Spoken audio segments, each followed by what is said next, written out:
Hey everyone, we're back this time with our EBVs explained, and we're looking into the maternal traits, which is our next box on our suite of traits. Suite of traits, yep. What do we got there? So we've got mature cow weight, which describes how heavy the cow is. We've got the milk EBV, or sometimes called weaning weight maternal, or 200-day weight maternal.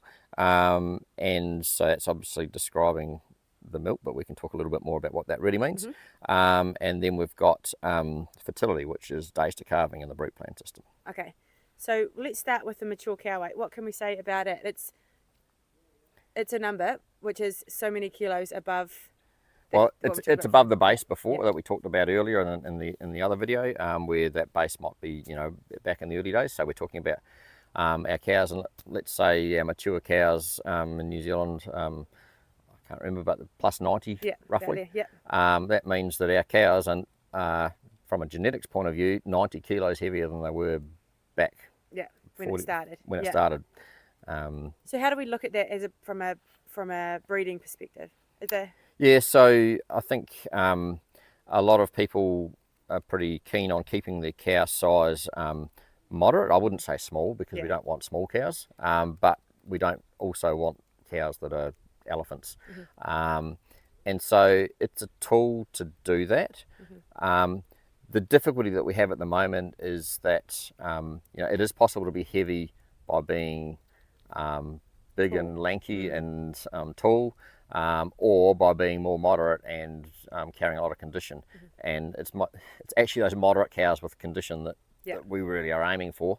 So the mature cow weight does have its limitations in terms of it's describing weight, but we could probably do with a couple of other descriptors as well.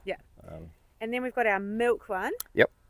So milk is actually, and this is a little bit complex to explain, right? But milk is actually in kilograms of weaning weight. It's not milk per se. We don't milk the cow out or measure how much she's milking.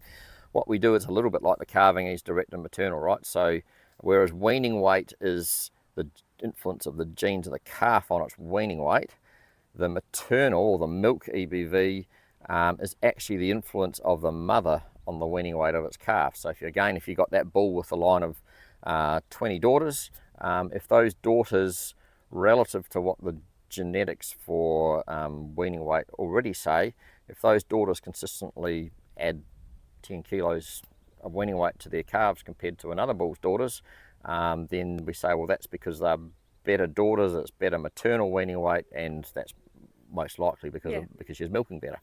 So that's where the milk comes from. It's actually weaning weight. But it's so kilos of weaning weight's the unit for it. That was cool. That was news to me.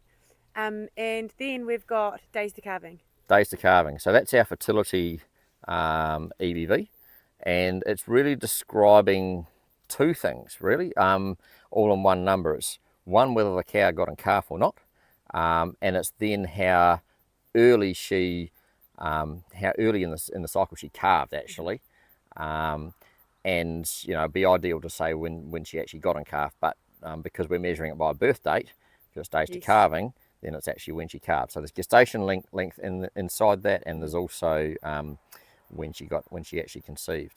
So it's all one number. What happens is, for the cows that get in calf, they get the number that the distance between the day the bull went out and the length of time from the bull going out to when she actually calved. The ones that didn't get in calf, we can't just ignore them, right? Because if we just threw their data away, then we're never going to penalise them for being infertile. So they actually get, out of the mob, we take the longest, the worst performing cow, and then we add another cycle to her, 21 days, and say, okay, she's going to be even later, and we're just going to arbitrarily give her another 21 days, which really just punishes her data for not getting back in calf, because we just don't want those animals. But a really important trait to look at that probably we don't look at often enough. Yeah, sure. And we probably, to be honest, we need to focus on recording it well as well. But it's the female fertility trait. So fertility drives cow performance.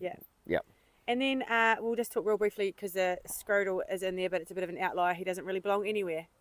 Yeah, so scrotal, I regard that as a bull breeder's tool, right? So Yep. it's your job as a bull breeder to produce bulls that that have enough serving capacity. And as a bull buyer, you want to look at the physical scrotum of the bull to make sure it's got serving capacity.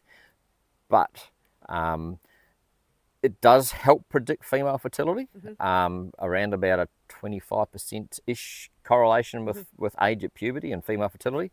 But that correlation's already counted in the female fertility number. So if we're talking about female fertility, we should look at the female fertility number and ignore the scrotal number. So maybe more important for a stud breeder to look at. Stud breeder tool, and definitely. As a commercial breeder, just making sure it's there on sale day. Making sure on sale day you've physically got the goods there. Yeah. But it's EBV. EBV wise, focus on the days to calving EBV. Cool.